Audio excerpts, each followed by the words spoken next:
দর্শক, এই মুহূর্তে রয়েছি কালামপুর সাব রেজিস্ট্রার অফিসে। আপনারা জানেন যে ঢাকার দুদক কার্যালয়ের একটি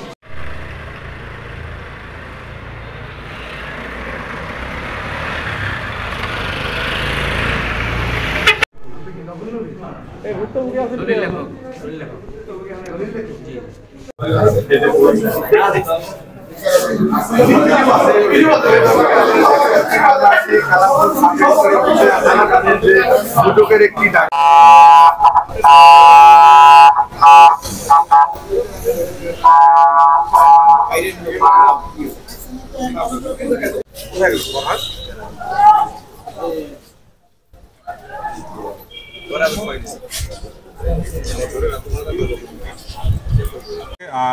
আমাদের কাছে এরকম অভিযোগ ছিল যে এই ধামরাই সাব রেজিস্ট্রি অফিসে নানা ধরনের অনিয়ম হচ্ছে দীর্ঘদিন ধরেই। বিভিন্ন দলিল লেখকের মাধ্যমে জমি দলিলে অতিরিক্ত টাকা নেওয়া হচ্ছে, তারপরে বিভিন্ন নামজারি ছাড়া জমি দলিল করে দেওয়া হচ্ছে। এই ধরনের অভিযোগের প্রেক্ষিতে আমরা আজকে সকাল 10:30 থেকে অভিযান শুরু করি।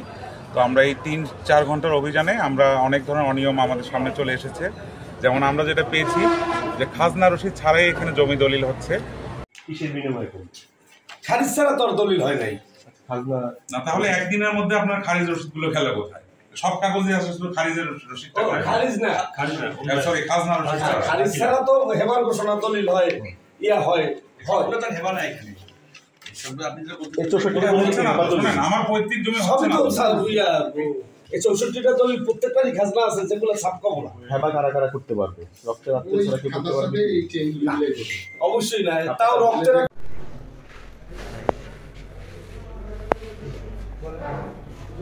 না